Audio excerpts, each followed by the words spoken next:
Welcome to another episode of the Nintendo Powercast. I'm your host, N64 Josh, and this is NPC Live, where we go live 6 days a week, minimum. Who knows? Maybe 7 coming up.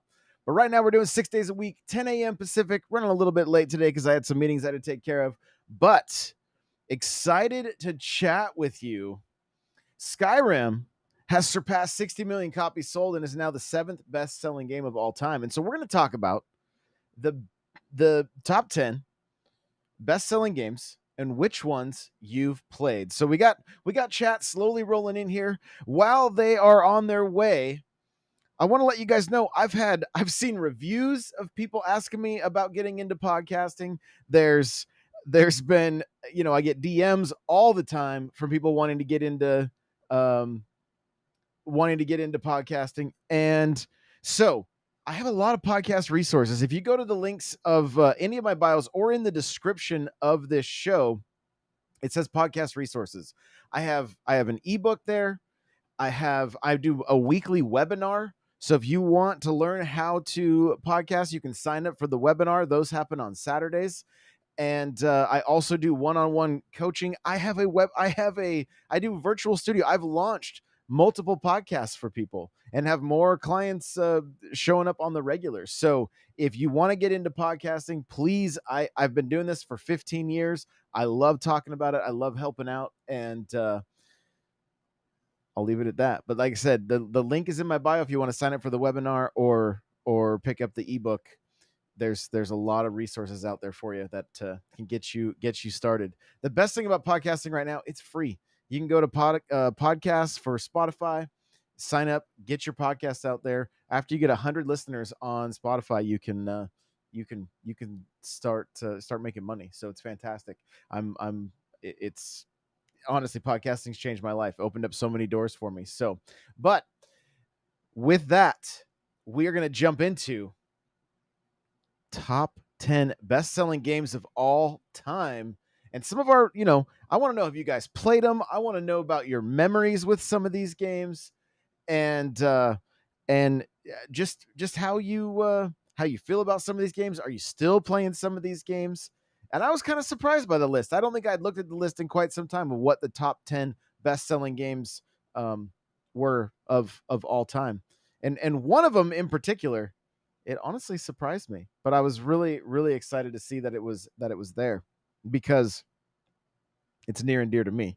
And actually, there's two on the list that are very near and dear to me. So, starting off, we're gonna go from the bottom.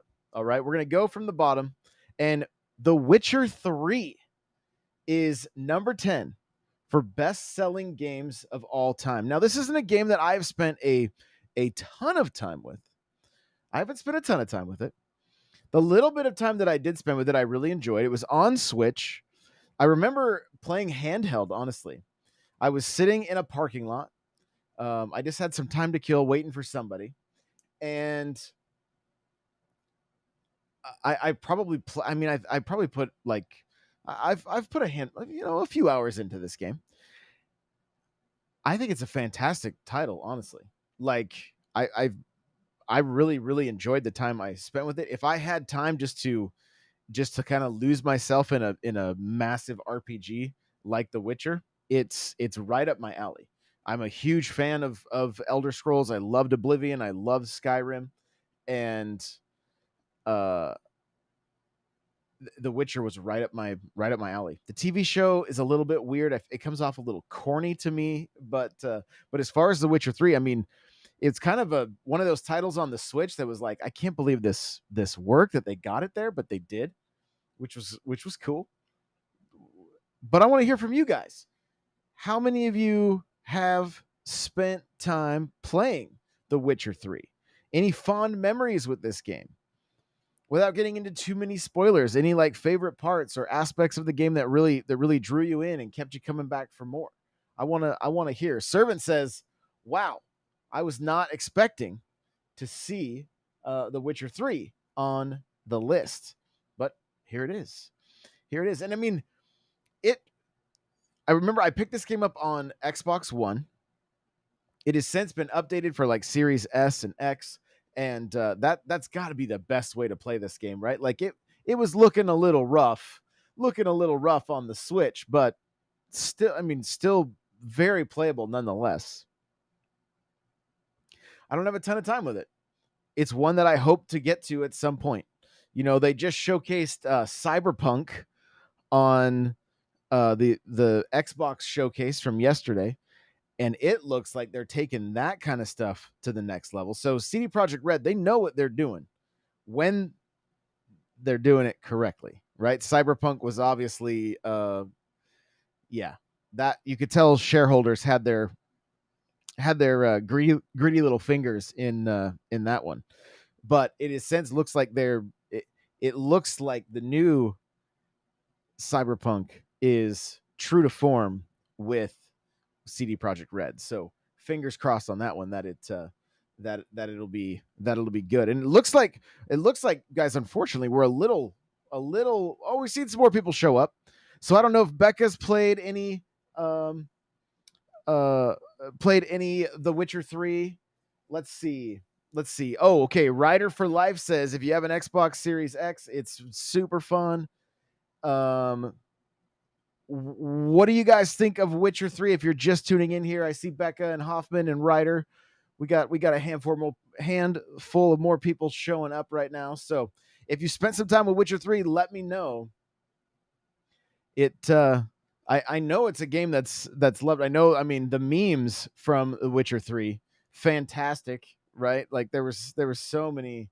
It was very memeable, but also a really, really good game. Maybe the last great game from CD Projekt Red. Hoffman says praising CD Projekt Red after what they did to us isn't good. I understand. The shareholders. That's where we're going to point the blame to the shareholders. So, well, looks like a writer said, not saying it's not on the Switch, just prefer on Xbox. Okay. Servants never played a CD Projekt Red game. Interesting. Okay. All right. That kind of surprises me a little bit, seeing you're like so into Final Fantasy and stuff like that. Now, obviously, those are a little more Japanese than than the Witcher game, but little bit surprised by that. Well, moving on from the Witcher, guys, number 2 on this list is Red Dead Redemption 2. Another one of the games on this list that I can say I have never played, not once. I've never touched Red Dead Redemption 2. And it looks fantastic. Riding around on the horses, doing robbing banks, the overall world, the different missions. Like I've seen some hilarious stuff from Red Dead Redemption 2 where like the horse kicks your character right in the face. Like there's some great stuff in this game. And obviously, I mean, Rockstar does not disappoint. They're on this list twice, and for good reason. When I got in my car accident a few years ago, my physical therapist, he's a pretty old guy, was like, "Yo, I am a huge gamer." And I was like, "What?" And he's like, "Yeah, Red Dead Redemption 2. It's all I play." He goes, he lives out in the country, doesn't have good internet, so he can't really do like online games or anything like that. He said he had hours and hours and hours in Red Dead Redemption 2. And I mean, there's so much to do. And it gets me thinking a little bit like, we look at some games like The Witcher 3, Red Dead Redemption 2, Grand Theft Auto, right? Those are massive games. And then and Skyrim as well. And then we saw Starfield yesterday. And wild.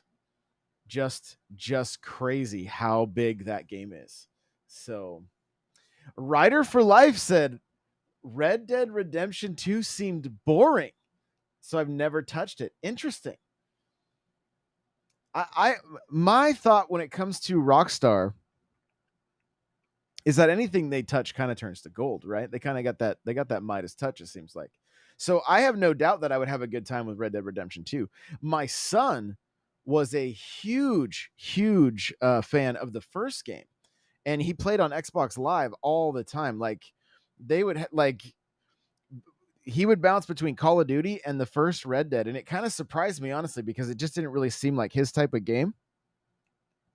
But I remember having to buy it for him, buy him like the zombie expansion pack that came with that first game, and it's the game kind of has a rich history that goes all the way back to the original Xbox as well. So it, it's one of those games that I know has been well received. I know people love it, and I mean there are still people like you could they just like Grand Theft Auto, they do the role playing in Red Dead. Which I mean, if you want to live out your cowboy fantasies, then you have that you have that opportunity there. So Nate says, I don't think anyone can do an open world like Rockstar. They're very lively, and GTA 5 feels like it's full a full world. And I get it. I get it. Yeah, they do it very well. They really do. So if Cowboys are your jam, jump into some Red Dead. Honestly, I'm surprised it's one of those games that like why hasn't it hit Game Pass? When are we gonna see it on Game Pass?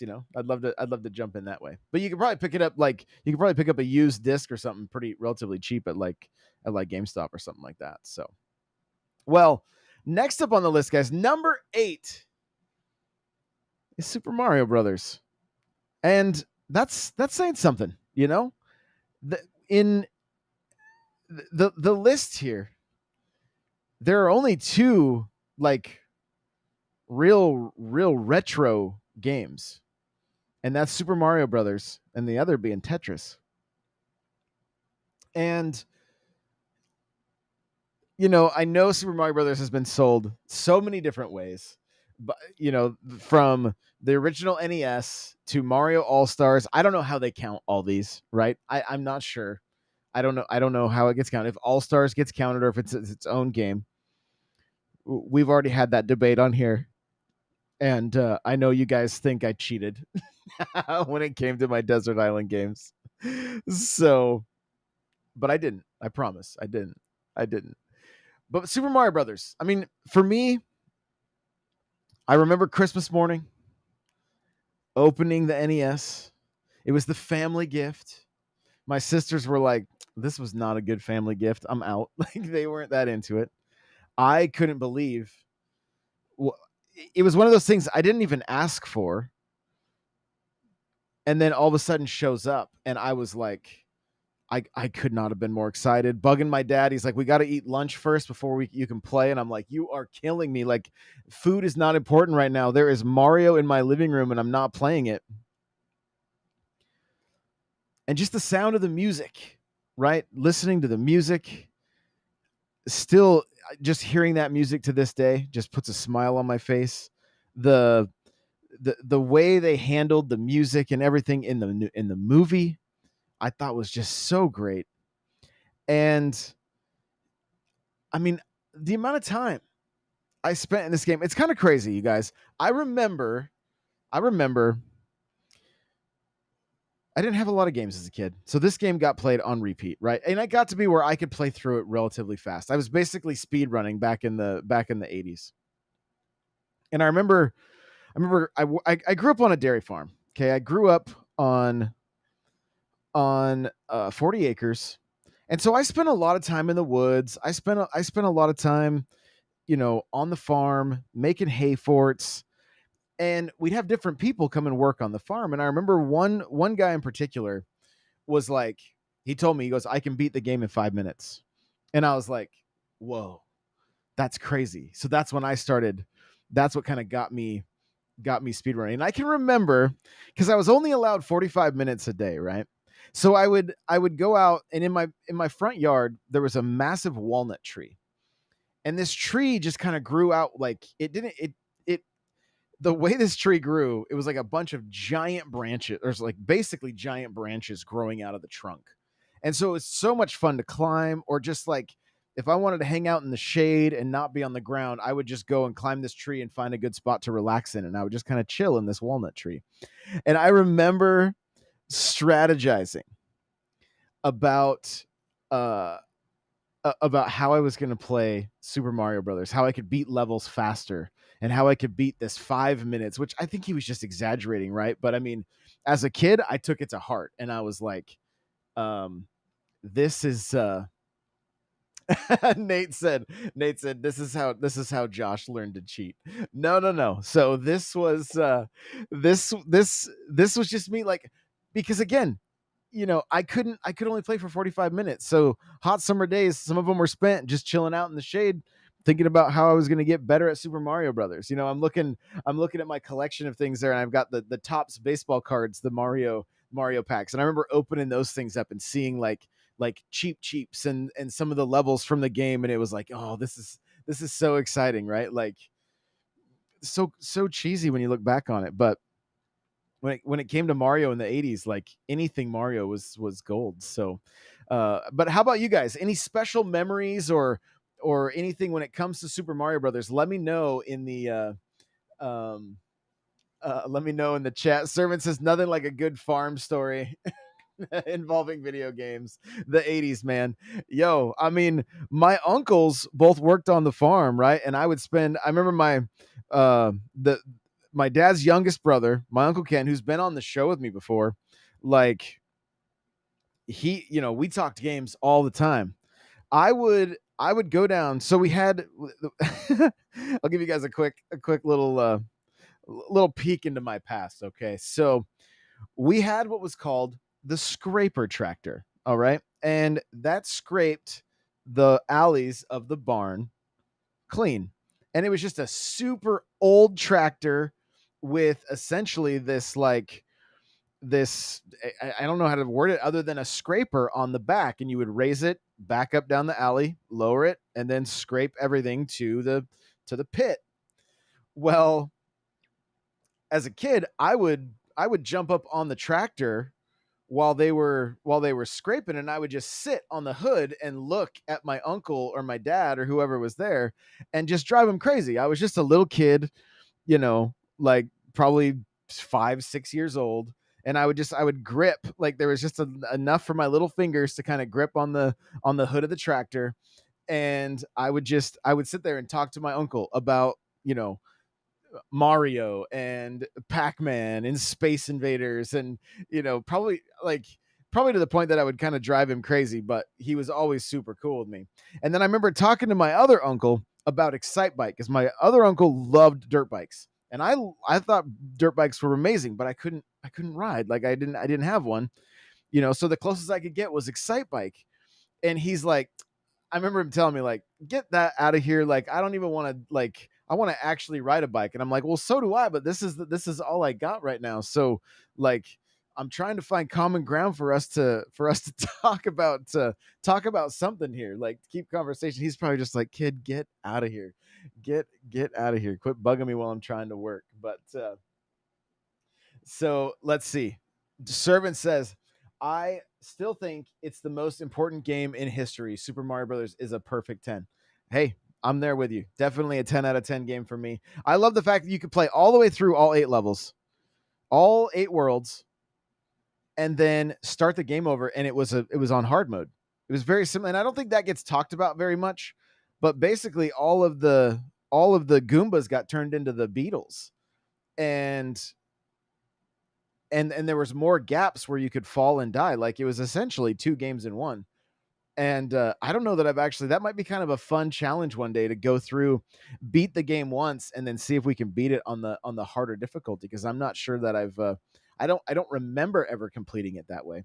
Although I may have, because again, I didn't have a ton of games to play. So, well, next up on the list, and the one that hit the news, is that Skyrim has sold 60 million units worldwide and made it the number 7 best selling game. So if you guys have any memories with Skyrim, put them in the chat there, or any kind of fond memories, whatever the case may be.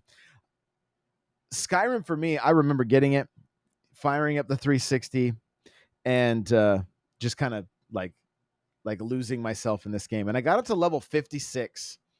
And that same uncle I was telling you about, who's been on the show, I remember he came over, and it was nobody's fault, but we started a new character for him. He started playing.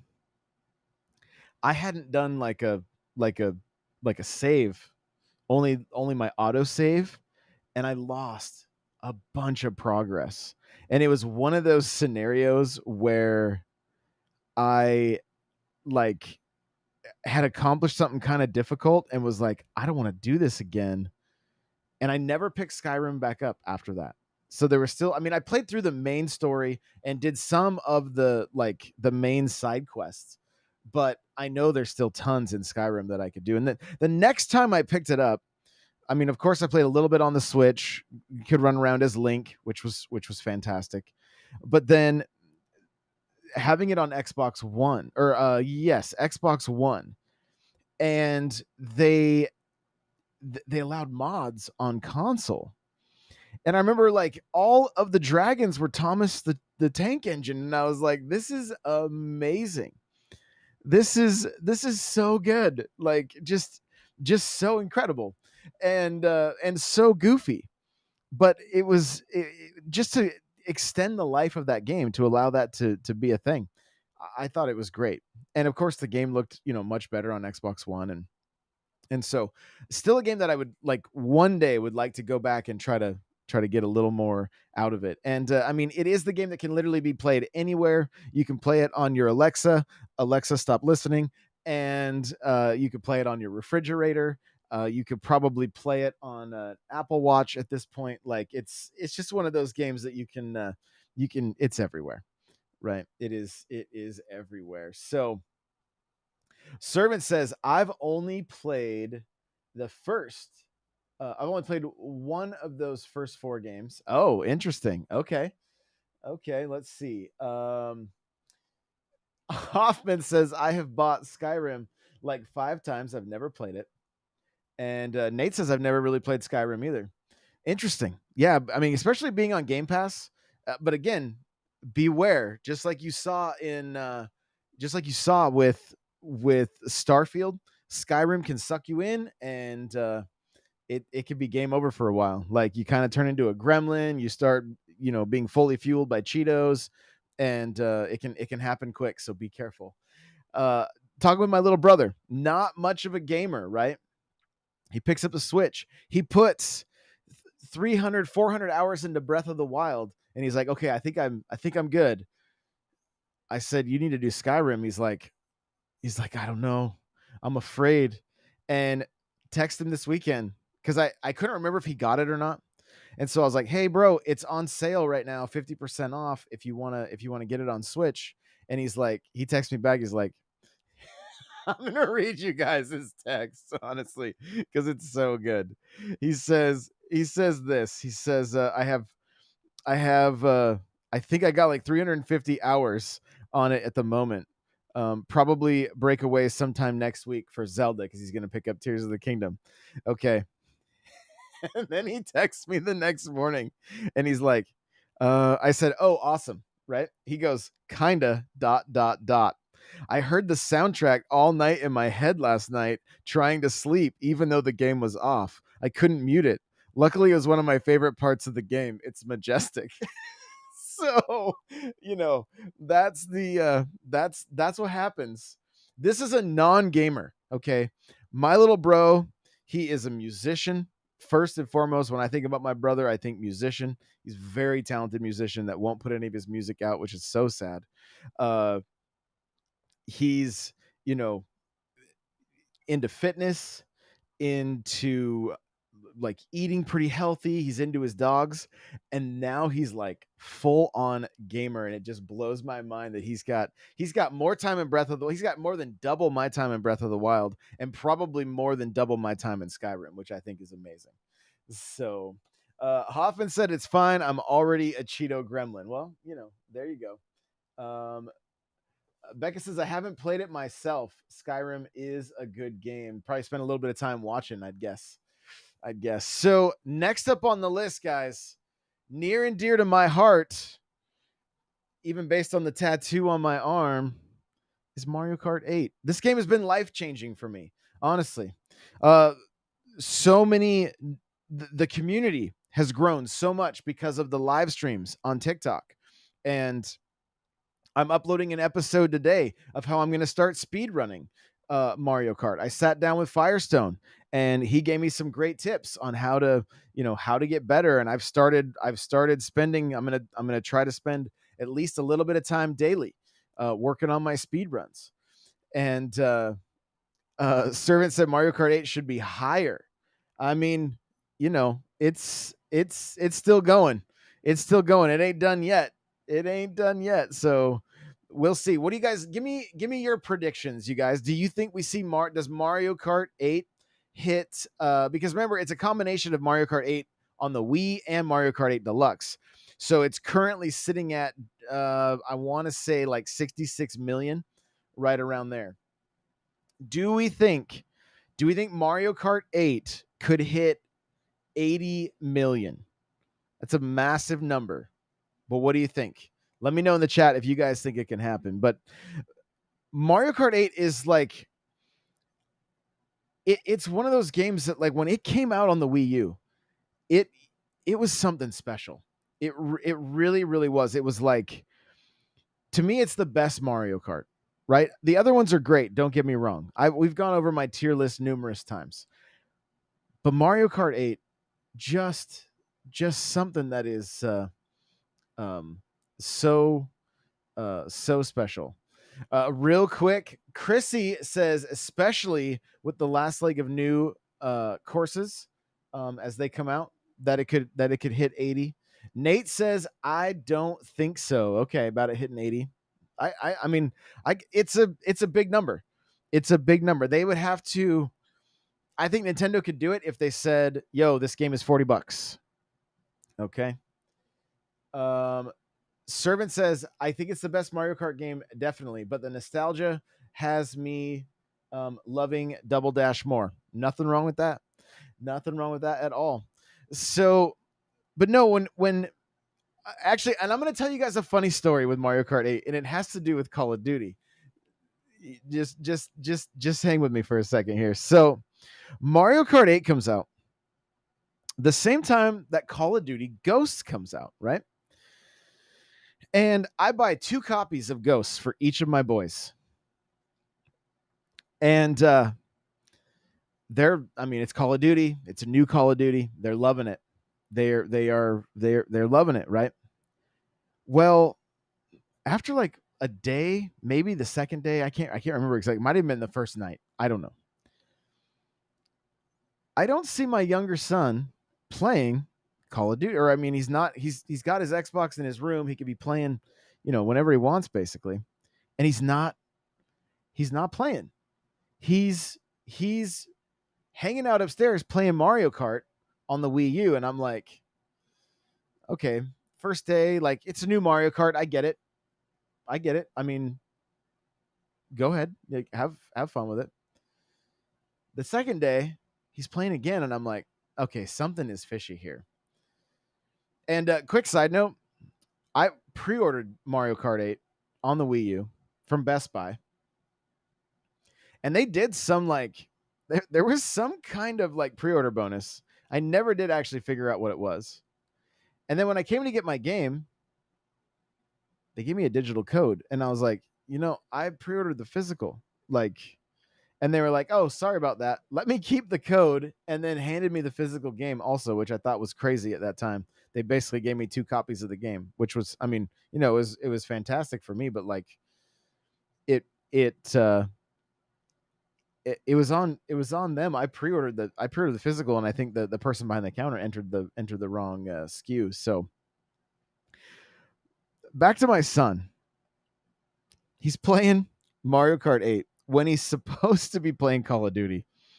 All right, 2 or 3 days go by, and I'm like, okay, what's up, Chief? He's like, oh, nothing. I just like Mario Kart. I'm like, I know that you're lying to me. What's going on? He proceeds to tell me that our Chihuahua knocked over his Xbox 360 while the game was in it. And I don't know if you guys remember, but like the Xbox 360 disk drive would just scrape the discs if it was bumped. Like if you bumped a 360 with a game spinning, it was like it was bad. It was bad. Like the game was it was game over. Okay. So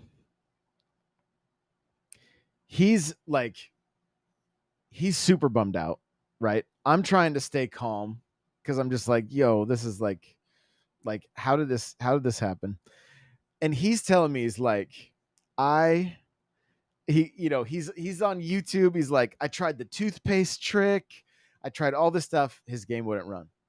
The game wouldn't run. I said, well, you're in luck. I have an idea. Oh, here we go. From chat. Chrissy says, God, I remember when I destroyed my copy of AC Black Flag. I was devastated, all because I knocked into it. Yep. Yeah. Servant says, rip. X360 was a fragile beast. Yes, it was. So he's tried everything, you guys. He's doing the toothpaste trick. He's doing all the different tricks. Nothing's working. The disc was toast. And I said, okay, I got an idea. Go get your brother's disc for me. So he brings me the disc. This was something new. They hadn't allowed you to install games on the 360 at launch. This was something that came later. I said, let's try this. Because all it took was the game spinning at the beginning to recognize that you had the key or whatever, and then or the DRM, I guess, or whatever. I can't remember the exact term, but that then allowed his game to start. And so we installed his brother's game onto his hard drive, gave him his disc back, and then my younger son's game would still launch because of with just, even though the disc was messed up, it only needed just whatever was still safe. And so that's, that was during the time of Mario Kart 8 releasing, all of this. And we still talk. This is one of those, I'm sure everybody has those stories within their family where like he's like, yo, the thing fell over, and um uh and the dog knocked it over. I don't even know. To be honest, I'm not even sure what the actual story is, right? So um here we go. Servant says, not to sound old, not to sound old, when I was a manager at Hollywood Video and Game Crazy, they let me keep the disc buffer and supplies after my store closed down.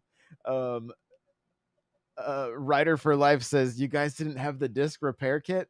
This was beyond, I think I may even have taken it in, right? Like it was that would just get a gouge. Like it was like there's nothing there.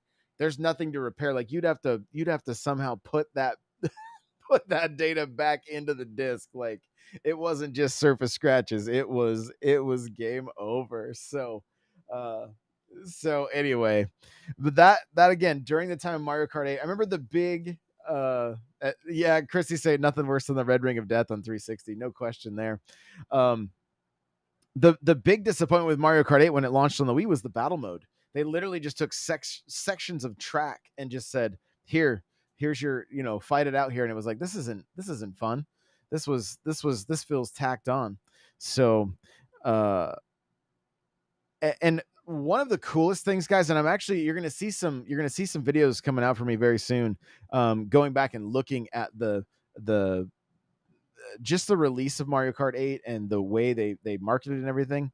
There's so many videos out there of the musicians playing the music for Mario Kart 8, and it is so awesome to watch because they are so talented, just so talented. And the music in Mario Kart 8 really, to me, is just it's top tier.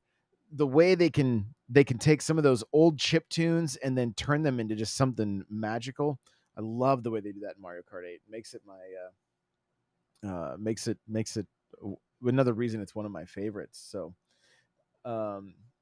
Nate says, I don't have any games I kept from Blockbuster. That is a lie. I know firsthand, and anybody that's listened to your interview also knows. also knows that that is a lie. Um, my, let's see. Firestone over on TikTok says we got a few 360s when the Ring of Death came on. Certain stores will take anything back. Oh, that's true. That is true. Well, number 5 on this list, you guys, of top 10 best-selling games of all time is PUBG Battlegrounds. This game, I want to say I've played just a few times. It did not pull me in. It really didn't. It did not pull me in. But it kind of, this is the game that kind of like really brought the battle royale into the forefront. It's the game that Fortnite looked at and went, "Yo, let's see if since our survival did not do as well as we'd hoped, let's go the route of PUBG," and that seriously paid off. Wow, Servant right out of the chute just says trash, move on. Not a fan of PUBG. I mean, the thing with PUBG that made it kind of enjoyable or fun or funny at times, the frying pan. Like to get a frying pan and use as a weapon was just kind of, I thought it was kind of hilarious. And I do remember seeing some like hyped clips and stuff like that. But it's one of those games that like I know there are still people playing it. I think there's people playing the mobile version, but it you just don't really see it in the conversation any longer. And Chrissy says, "Yeah, no bueno, move on." Like there's some hate for PUBG Battlegrounds. Would that be a game that could work on Switch? There's a possibility. There's a possibility we could end up seeing it, but again, I don't know. I don't I don't know if there's enough people to play it any longer when you've got games like Fortnite and Apex. They kind of rule the roost at this point. So, well, next up on the list, there's probably very few of us that haven't played this game, and that is Wii Sports. And you guys, we're talking hours and hours of bowling, tennis. I want to know from chat. Anybody here in chat ruin any Wii remotes or or televisions? Wow, Nate says PUBG was the best game to ever exist. That's wild. At least somebody showing a little love. Okay. Chrissy says the goat. The goat. And Servant has never played Wii Sports. Okay. Servant. I don't know. I don't know what to say at this point. Here we go. Here's the stories I was looking for, you guys. Chrissy said, "Put a hole in my wall playing baseball." You guys, this was a thing. This like Wii Sports was a it was one of those things, those that a time in history that I will never forget. There were websites that were dedicated to things being destroyed by the Wii. Like, I wonder if I can find it. Um, it was literally people would just post pictures of the way they had destroyed their televisions, and like Nintendo had to come out with a rubber sleeve for the remote. Like, I don't know if it's I don't know if I can. I'm looking to see. Yeah, I'm not. It would take me a while to find it, but there was a site that was like dedicated to nothing but just like picture smash television, video of a Wii remote like flying through the air and sticking in the sheetrock. Like, whoa. Nate said, "I've never played Wii or even held a nunchuck or Wii controller. That's crazy to me." Chrissy says the remote went flying and I got killed. Uh-oh, parents were not happy. Servant says, "If you mail me one, I will film it playing it and make content." There we go. Content for the show. Um, Vibrant says, "Nah, because actual flashbacks to Wii Sports Resort." Also, they say, I don't think I ever smashed anything. I likely smacked a cousin though. Yo, I mean, I remember having people over and they're trying to swing that tennis racket as hard as they can, and boo, there goes the you know, the like it's like, yo, you gotta chill a little bit, and then they dumbed everything down for Nintendo Switch Sports, which is just so unfortunate because I mean it's good for our TVs, don't get me wrong.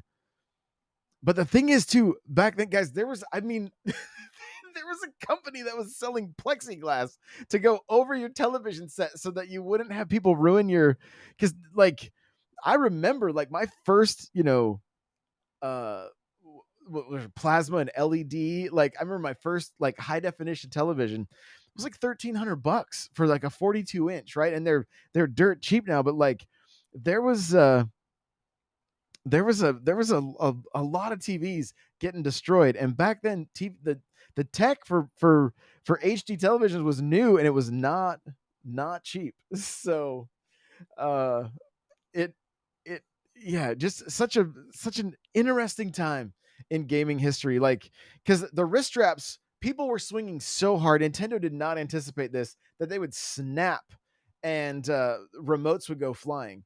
So then they put them in these just the rubber sleeve with like extra padding so that it would, but I mean you still chuck that thing full speed at your television, it's still a goner. Like you're gonna end up with a fracture spot and you're not gonna see any more picture. It's gonna be game over. But they were saving sheetrock at least. The other thing I remember, like from this site, and I'll see if I can find it, maybe throw it in the show notes or throw it in Discord. uh people like playing tennis, swinging, smashing their ceiling fan, and just having that thing just get destroyed. Chrissy says, "Yeah, never used a wrist strap before. I put the hole in the wall. I learned very quickly after. Yeah, of course. Yeah, of course. You got to keep. That was the thing. Like, anytime my kids would grab the Wii remote or anything like that, I'm like, put that wrist strap on. Like, I'm not. We are not doing this. So, yeah. So interesting. Nate and Servant, neither were playing. Nate says, I wasn't playing games at that time. Got a little crazy and packed up and moved to San Diego. Yo, that's cool though.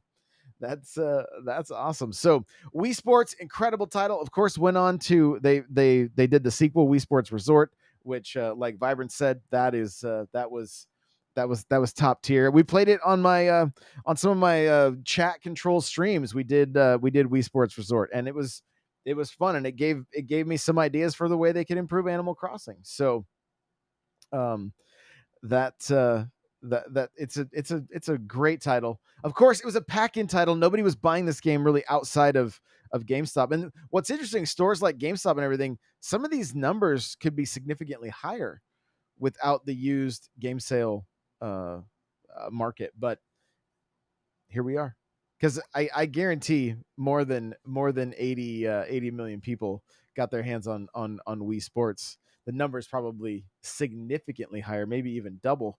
I mean, this was a game that people were buying the system to put in like retirement homes to keep the elderly active. So Servant says pack-in shouldn't count, but yeah, but then Super Mario Brothers wouldn't count, and that would make me sad. That would make me sad that we wouldn't see Super Mario Brothers here. So, next up, guys, is a game that is one that I played a ton as a kid.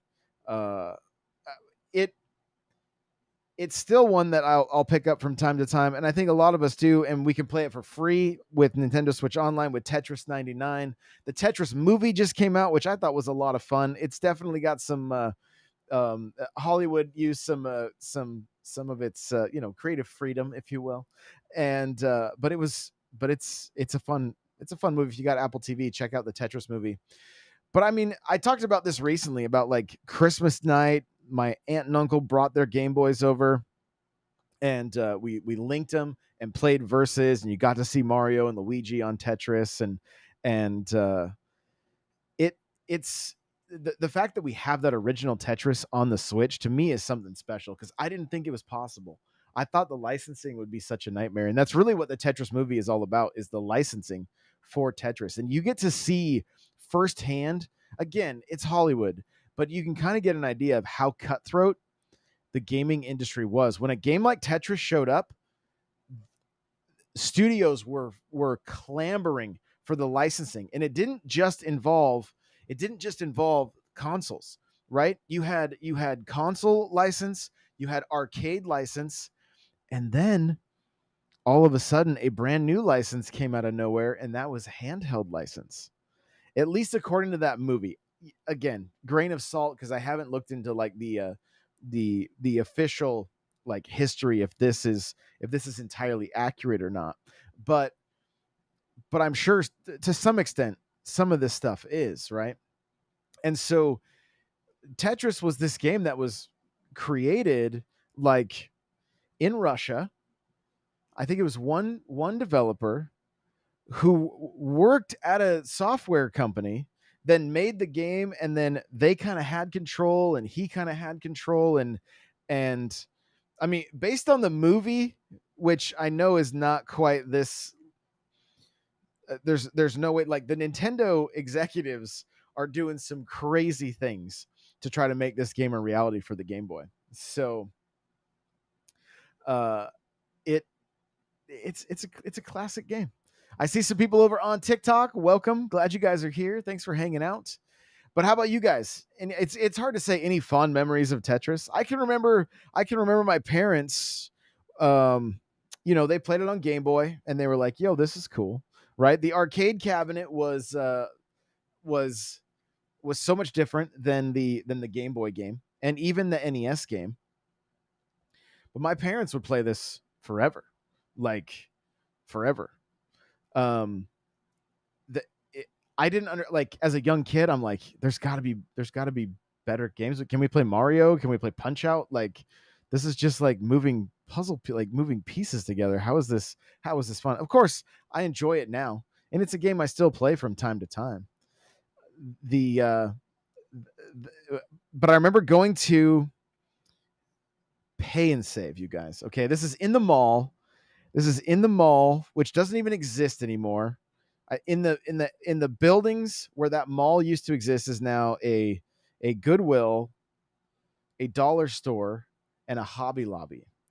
And way back in the day, that Hobby Lobby used to be an Ernst, which is an old hardware store that eventually turned into Eagle Hardware, that is now Lowe's, right? And then Pay and Save, they don't even exist. And here's the thing that's funny about Pay and Save is they had a section of games, and it was kind of where we would get the majority of our games, it seems like, is at Pay and Save. I remember getting Excite Bike there. I remember getting Tetris there. And the one thing that I always wanted my parents to buy me when we were there is they had these cardboard handled, plastic tubed lightsabers, green and red. And I always wanted a green one because the tube was opened at the end, so you could swing it and it would go woof, woof, and it sounded like a lightsaber. Now, of course, this thing would have been trashed in no time, and I never got one. But I always wanted one. You know what I would do instead is I would end up my dad had golf clubs, and he had these white plastic tubes that each club would go in so that they wouldn't, like, I don't know, get tangled up in the bottom of the bag. And I would take his clubs out and then take those tubes out, and that's what I would run around swinging so I could hear the woof, woof. Of course, I mean, we probably all grabbed the wrapping paper rolls when your mom finished wrapping some gifts. So Tetris on the Game Boy was the perfect Tetris on Game Boy was the perfect car game. No question. No question. Nate says, I remember playing my Game Boy in the car and got to my destination and throwing up. Learned about motion sickness that day. That's hilarious. I'm fortunate. Uh I'm one of the fortunate ones that I don't get car sick. So I can game on the road. I can read on the road, and I don't get sick. But I know that's not like there's the most of people that I know, they definitely do. So it that's such a bummer. Such a bummer, cuz I mean, you got a long, especially as a kid, you got a nice long car ride. You're like, "Yo, it is time to game." Now, for me, I didn't have the Game Boy until much later in life, but I remember driving from here all the way to Edmonton, Alberta, which was quite the trek. And I played Mario Golf and Pokemon Yellow the whole time, and oof, it was so good, just so good, so much fun. So, I see Marcus over on TikTok. What's up, baby? Good to see you. All right, guys. Next on the list, GTA 5. I'm going to tell you, I've played very little. The little bit that I played, I thought it was great. This is one of those games my kids begged me, and I'm like, I don't think it's good for kids to play this game, right? And if you parent multiple children, you are obviously stricter with the older ones than you are the younger ones. And like, my sons wanted GTA so bad. I'm like, you're not playing it. You're not playing it. I was like the uber religious father. Like, no, you can't. And then my daughters are like, we want to play GTA. I'm like, no problem. Here you go. Have fun, And but the thing is with them, they loved the just the exploration aspect, like taking jet skis and just going out into the ocean and swimming and just getting vehicles and just driving all over the place.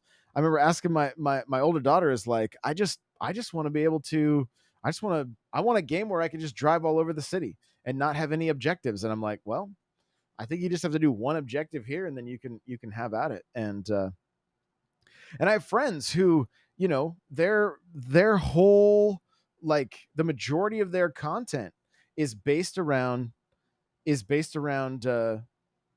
GTA and doing role playing within the world. Like, it is a game that really opens up so many opportunities for different ways to play. Some people role play, some people like, doing crazy stunts and trying to like skydive through certain things, like yeah. Becca says never got into GTA. Servant says never played a GTA game. I have not spent much time with it myself.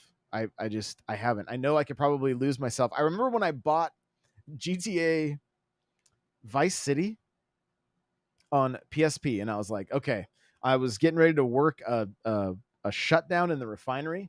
And so the job I had there was a lot of like setting up and then just watching machines as you cooked metal. And so I would game a lot. I watched a lot of movies on my PSP, honestly.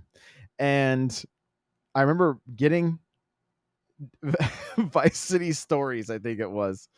And the opening scene and the things they were talking about, like, I lost it. I was like, this is again, uber religious at the time. And I was like, I can't play this. And I took it back to GameStop. I'm like, yeah, this one ain't for me. So, and then Becca saying the only two games I love playing were GTA 3 and Vice City. Well, there you go. Nate says GTA is actually pretty awesome. I'm not big on online. Okay. Yeah. And I think the online stuff is, kind of hit or miss. I had friends though, like the guys I graduated with, that was their game. Like, they would basically just play GTA online. They had a, every Tuesday night was GTA night, like crack some beers and play GTA online. That was their thing. So, all right, the last game on the list is Minecraft, you guys. The number one top selling game of all time is Minecraft. And what an incredible game. What an incredible game. Created by one person, purchased by Microsoft, and is a game similar to Skyrim, where you might be able to play Minecraft in more places than you can play Skyrim. It works on the new 2DS and the new 3DS. It was on Wii U. It, of course, is on Switch, all the Xboxes, all the PlayStations. And it is one of those games that the creative mode, so much fun, especially if you kind of are into like like pixel art, or just, you just want to create like amazing things. Like my oldest son has a world right now that, like, if you went and saw it, it's like, this is crazy. It's crazy. And I mean, I remember playing as a family, doing 4 players on the TV during the holidays, and like picking a holiday pack, and we were all building houses while it was snowing. And you can kind of see like, oh, what are you building over there, and do you need any help? And like, it really was just a game that you could play however you want. It's like, basically, to me, it was always felt like having digital Legos. I've never actually played the game like the way you're supposed to play or whatever, like the survival mode. Never done that. It's always just been creative mode for me. Just doing like crazy castles and crazy worlds, and uh just having a good time with it that way. And so, makes sense. It is the top selling game. It's kind of funny. I have friends who work on this game. One of them, who is a producer, has never played the game. He's a producer on Minecraft. Never played the game. Not once. And he loved that fact. He's like, I love it. That's my, we do these meetups with different game developers, and he's like, yeah, I'm a producer at Minecraft, and I've never played the game. It's like, that is crazy. That is absolutely bonkers. So if you've never played Minecraft, I highly suggest it, especially if you've got it's something you can play with younger kids.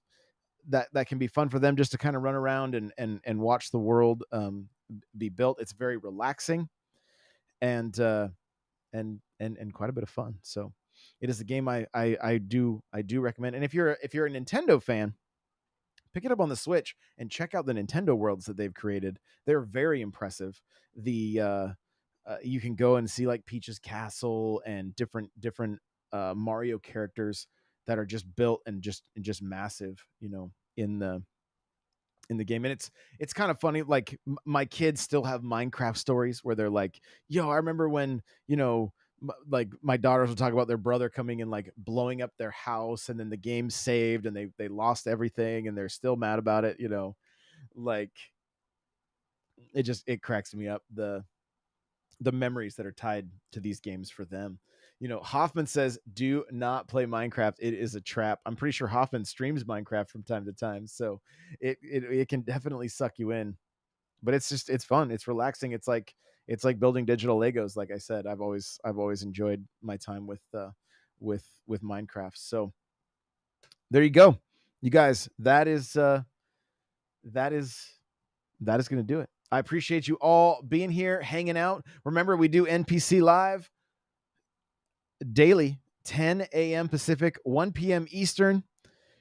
If you got topic ideas you want me to cover, feel free to hit me up on Twitter at N64Josh, or you can hit me up in the Discord, and I'd love to take a look at some of your topics. The majority of the topics are going to come from our daily news show. But if you have something special you'd like me to do, please do. I see Aaron over on TikTok. Welcome. Good to see you. And again, guys, we are live on Twitch, YouTube, and TikTok. And I did set up my Kick, so we're gonna check that site out here very soon as well. Servant says we need a Josh top 10 list. Okay, we got to get specific though. Top 10 what? Give me some. Are we doing top 10 games of all time? That'd be a tough one. That would be but it'd be a fun show nonetheless. So I appreciate you guys. Much love, everybody, and we will see you in the next one. Bye now.